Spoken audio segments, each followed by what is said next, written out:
మార్చి 2024 తదుపరి ఉద్యోగ విరమణ పొందిన ఉద్యోగులకు బకాయిలు వెంటనే చెల్లించాలని డిమాండ్ చేస్తూ పదవీ విరమణ ఉద్యోగులు నేడు యాదాద్రి భువనగిరి జిల్లా కలెక్టర్ కార్యాలయం ముందు నిరాహార దీక్ష ధర్నా నిర్వహించారు. పెన్షనర్ల ఆత్మహత్యలు ఆపాలని, ప్రభుత్వ మొండి వైఖరి నశించాలని నినదించారు. ధర్నా అనంతరం జిల్లా కలెక్టర్కు వినతి పత్రం అందించారు. ఈ కార్యక్రమంలో ఆ సంఘం నాయకులు మండ సోమరాజు, పూల నాగయ్య,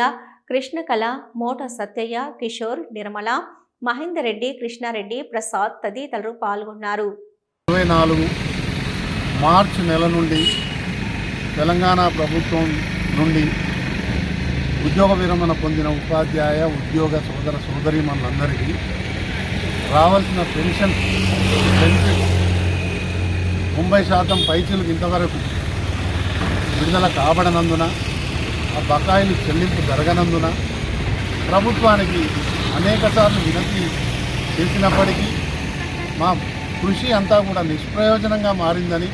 ఒక 20 నెలల తర్వాత అనేక జేఏసీల ద్వారా ఎంత ప్రయత్నించినా మాకు రావాల్సిన పెన్షన్ బెనిఫిట్స్ ఇంకా అందని కారణం చేత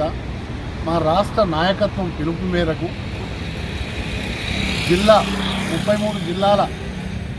కలెక్టరేట్ల ఎదుట నిరాహార దీక్ష ధర్నా ఒకరోజు కార్యక్రమంలో భాగంగా ఈరోజు యాదాద్రి భువనగిరి జిల్లా కలెక్టరేట్ ఎదుట నిరాహార దీక్ష ఒకరోజు ఈరోజు నిర్వహించడం జరిగింది. ఇందులో రిటైర్డ్ అయినటువంటి మార్చి 24 నుంచి రిటైర్ కాబడినటువంటి దాదాపు 100 మంది ఉద్యోగ సోదరులందరూ హాజరైనారు. సోదరిమణులు కూడా హాజరైనారు. వారందరికీ పేరు పేరున కృతజ్ఞతలు తెలియజేస్తూ, ప్రధానంగా కమిటేషన్, గ్రాట్యుటీ, లీవ్ ఎన్కాష్మెంట్, ఈ సంబంధిత జీపీఎఫ్, జిఐఎస్ మొదలైన రిటైర్ కాబడిన వెంటనే ఉద్యోగికి చెల్లించాల్సిన ఈ ఆర్థిక సదుపాయాన్ని ప్రభుత్వం నిర్లక్ష్యం చేస్తూ గత 20 సంవత్సరాల నుంచి ఉద్యోగ ఉపాధ్యాయులు దాదాపు 10,000 మందిని అనేక ఇబ్బందులకు గురి చేస్తున్న క్రమాన్ని తెలియజేసే ఉద్దేశంతో ఇప్పటి వరకు దాదాపు ఈ పెన్షన్ బెనిఫిట్స్ అందక ఒక 40 మంది ఉద్యోగులు మరణించిన విషయాన్ని ప్రభుత్వానికి తెలియజేస్తూ వెంటనే